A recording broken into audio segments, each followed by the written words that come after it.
Hello students, welcome to the dimension series. इस series में हम नीट के कंप्लीट सिलेबस में जितनी भी क्वांटिटीज मेंशन है सबकी डायमेंशंस लिखना सीखेंगे। और इस वीडियो में हम कवर करने वाले हैं ग्रेविटेशन चैप्टर। तो चलिए स्टार्ट करते हैं। पहली क्वांटिटी है ग्रेविटेशनल फोर्स। तो जैसा कि नाम से ही मेंशन है, it is a type of force. और फोर्स की डायमेंशन हम लिख चुके हैं, that is mass into acceleration. Mass के लिए आएगा m और एक्सीलरेशन इज मीटर पर सेकंड स्क्वायर, यानी कि मीटर हो गया लेंथ और पर second square is divided by time square and dimension is mlt-2।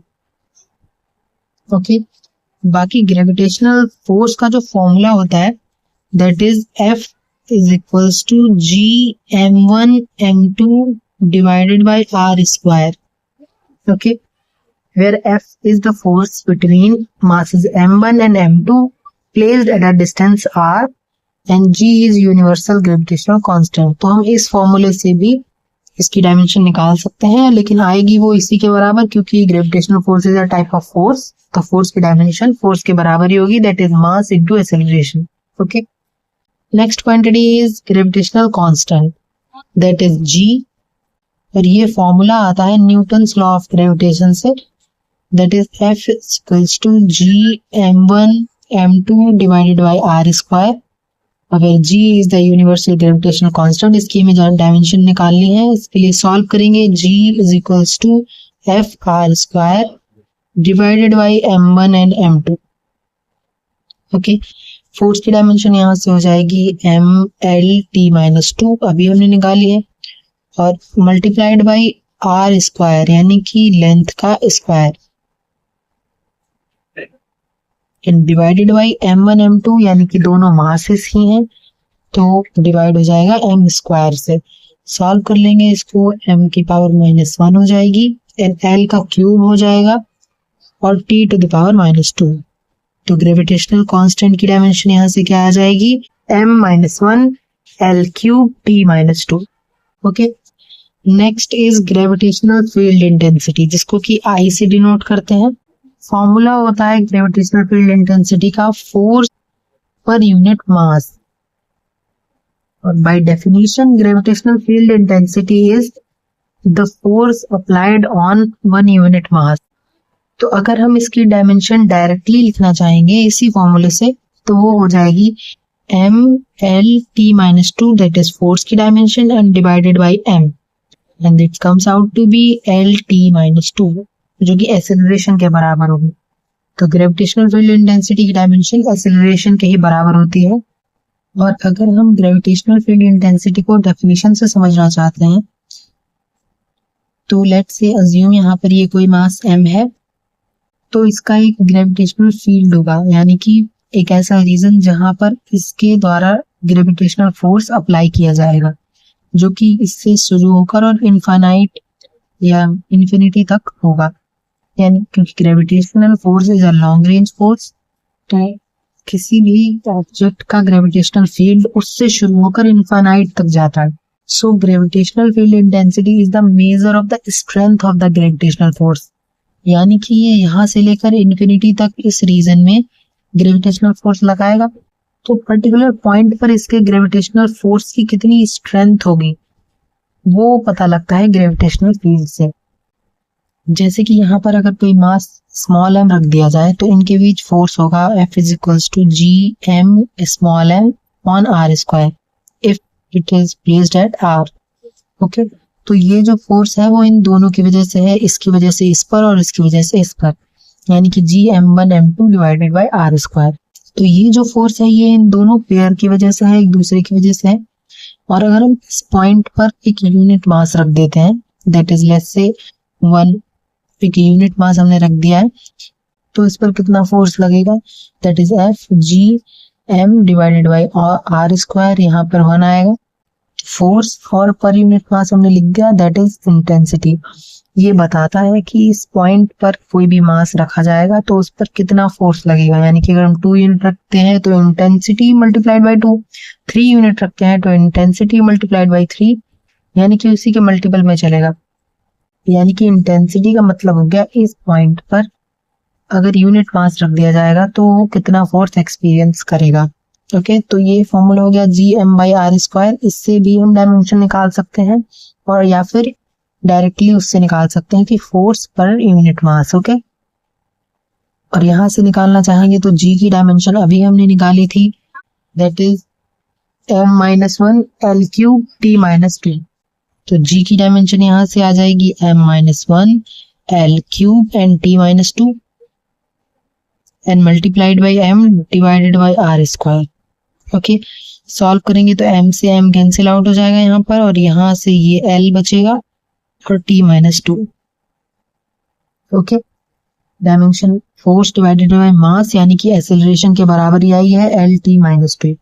Okay, next quantity is acceleration due to gravity. जैसा कि नाम से ही मेंशन है कि it is a type of acceleration, gravity is gravitational force by earth. Significance ये हुआ कि अर्थ किसी भी ऑब्जेक्ट पर अगर फोर्स लगाती है तो वो कितने एक्सेलरेशन से उसकी तरफ आएगा।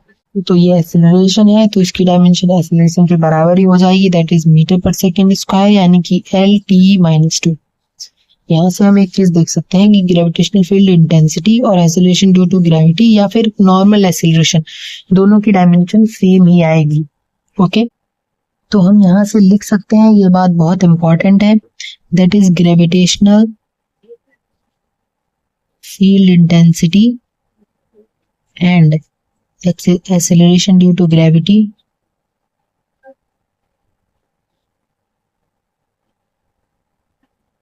और acceleration सबकी आर डायमेंशनली इक्वल।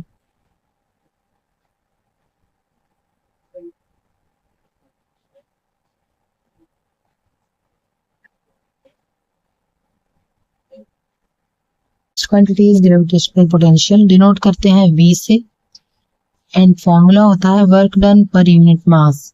डायरेक्टली इसकी डायमेंशन लिखना चाहेंगे, वर्क डन इज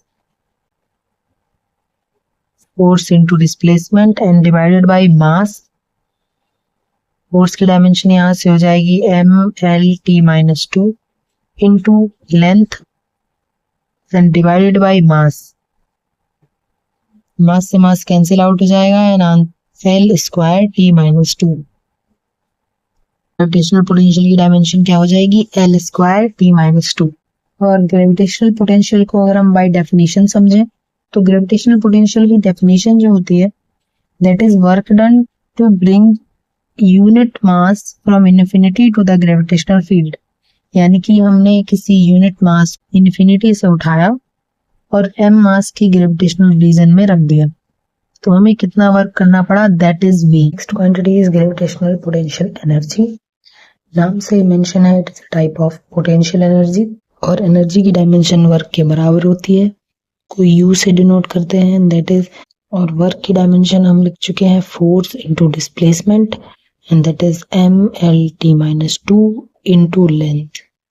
सो ये हो जाएगा mL² T-2। इसको अगर ग्रेविटेशनल चैप्टर में जो फॉर्मूला दिया है उससे निकालना चाहते हैं तो U is given as Gm1 m2 divided by r, और ये हो जाएगा G की डायमेंशन यहाँ से हो जाएगी m-1 L³ and T-2 multiplied by m² and divided by L। Solve करेंगे तो ये हो जाएगा mL² एंड T-2। तो एनर्जी है तो डायमेंशन तो एनर्जी के बराबर ही आएगी, चाहे इस फॉर्मूले से लिख लीजिए या डायरेक्ट इस फॉर्मूले से लिख। नेक्स्ट इज एस्केप वेलोसिटी, जिसको BE से डिनोट करते हैं। इसकी डायमेंशन वेलोसिटी के बराबर ही होगी, दैट इज मीटर पर सेकेंड यानी कि length divided by time, that is L-T-1।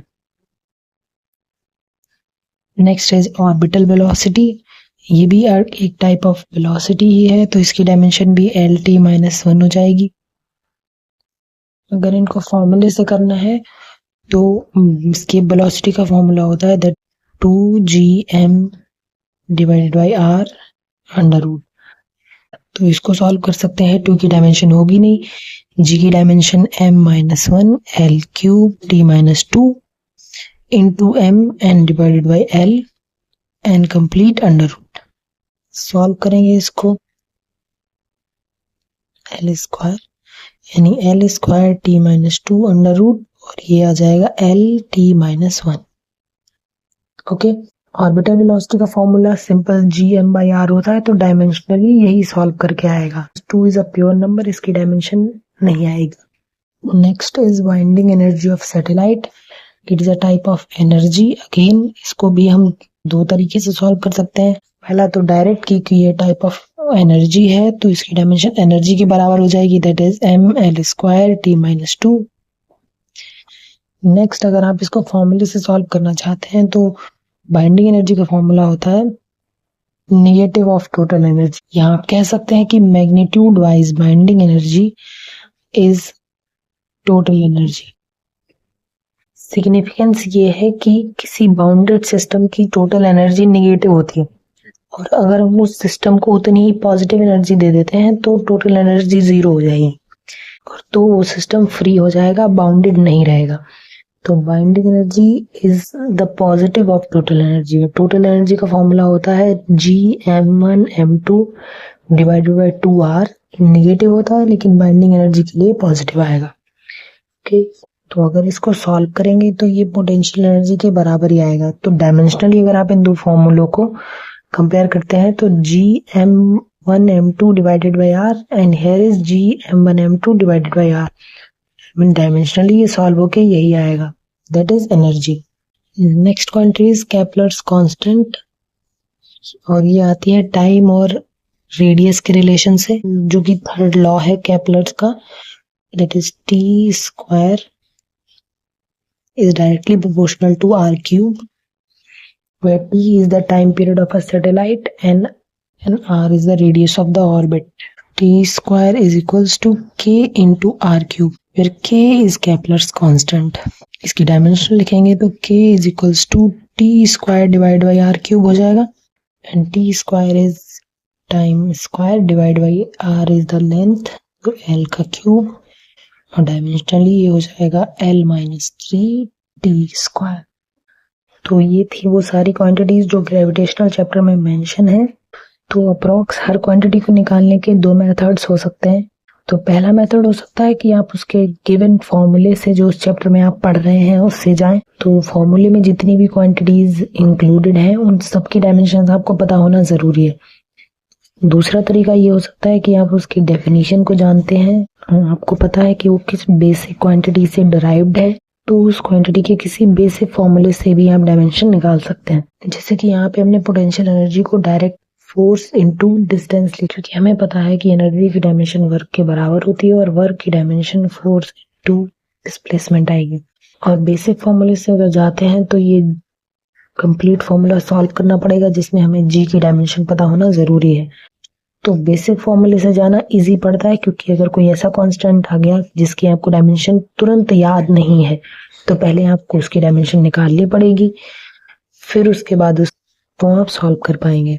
तो always choose a basic method, ताकि एक क्वांटिटी की डायमेंशन निकालने के लिए किसी दूसरी की ना निकालनी पड़ जाए। ओके, तो अगर इस चैप्टर में कोई क्वांटिटी रह गई हो जिसकी डायमेंशन आप नहीं लिख पा रहे हैं, आप कमेंट सेक्शन में मेंशन कर सकते हैं। नेक्स्ट वीडियो में उसे कंपाइल कर लिया जाएगा। Thank you. All the best.